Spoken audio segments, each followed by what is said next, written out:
Olamma's return to the village was not met with joy. She could feel the coldness in the air every time she stepped outside. The villagers, who once adored her for her beauty and pride, now viewed her with suspicion and disdain. She was no longer the proud girl who once strutted through the village, flaunting her curves and her charm. Now they whispered about her behind her back, calling her cursed. The market women avoided her, turning their backs when she reached for a bundle of yams or a piece of fish. "We don't sell to people like you," they'd say, their voices laced with bitterness. Each day felt harder than the last. Olamma tried to brush off their rejection, but it ate away at her confidence. The burden of shame was heavy on her heart, and the more she tried to prove herself, the more the village seemed to push her away. One evening, after a long day of being ignored by everyone around her, Olamma sat with her mother in their small home, tears burning in her eyes. "Mama, they'll never accept me again. I don't know how to make things right." Her mother, with wisdom only time could bring, placed a gentle hand on her shoulder. "You've come this far, my daughter. You've learned humility, but now you must prove it. If you want to reclaim your place, you must show them you've truly changed." Olamma looked at her mother, unsure how to begin. But her mother's eyes were full of quiet strength, and Olamma knew there was no other choice but to try. The next morning, Olamma took a deep breath and headed toward the farmlands at the edge of the village.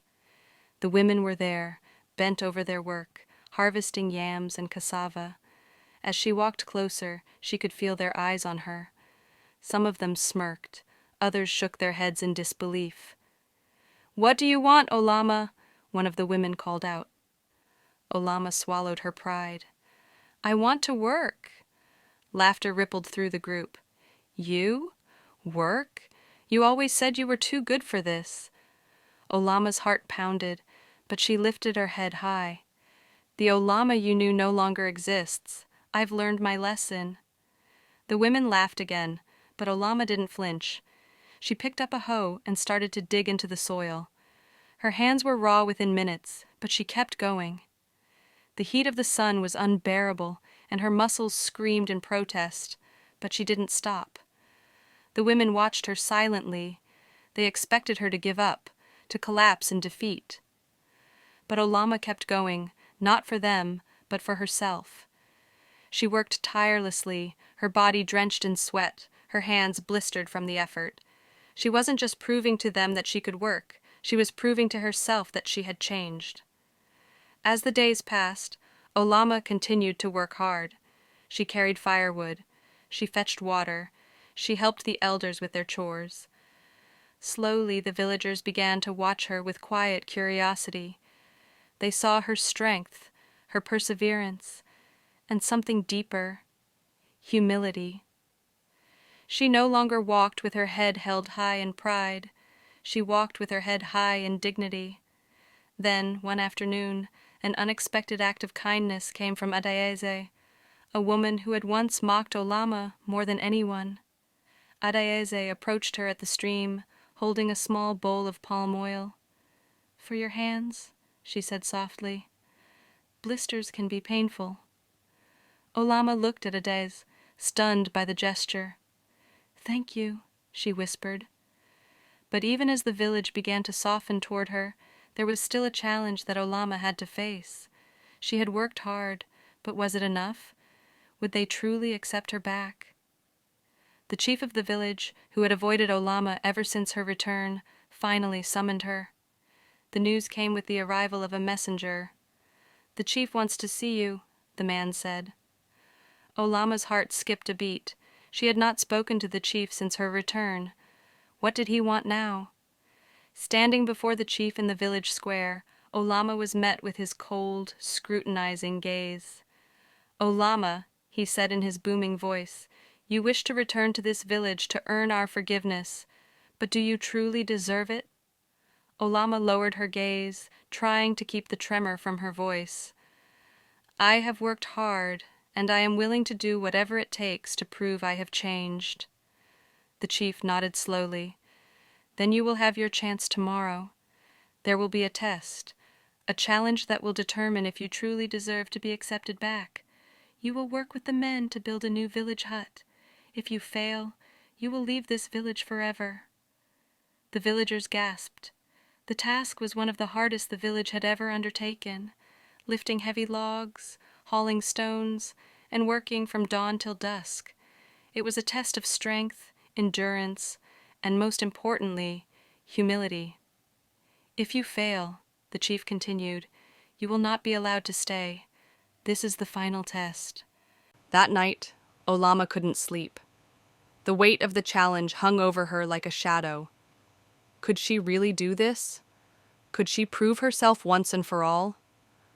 Her mother's voice echoed in her mind. "Show them who you are now, Olamma. You've learned humility, now it's time to show them." The next morning, Olamma stood with the men in the village square, ready for the test. Her body was tired, her hands still raw from the work she had done in the past days, but she was determined. The men were skeptical, some of them mocking her, others waiting for her to fail. "She can't do it," one man whispered. "She's too weak." But Olamma didn't let their doubts affect her. She picked up the logs, one by one, and began to haul them to the foundation. The sun beat down on her, but she didn't stop. With every log she lifted, every stone she carried, she felt stronger. Hours passed, and by the afternoon, Olamma was exhausted. Her muscles burned, and her body was ready to collapse. The men continued to watch, some still doubtful, but a few began to respect her effort. Then, just as she was about to drop a heavy log, Adaizi stepped forward. "Keep going, Olamma," she said softly. "You've come so far. You can do this." Olamma looked up at Adaiz, her heart swelling with gratitude. With her strength renewed, she lifted the log again, determined to finish what she had started. The sun was setting as the hut was finally completed, and Olamma's body was aching with exhaustion. The chief approached, his face unreadable. He studied the hut, then turned to Olamma. "Well done, Olamma," he said. "You have passed the test." But this was not just a test of strength. It was a test of humility, perseverance, and the willingness to work for your place. Today, you have shown us that you have learned those lessons. The villagers stood in silence, watching as the chief spoke.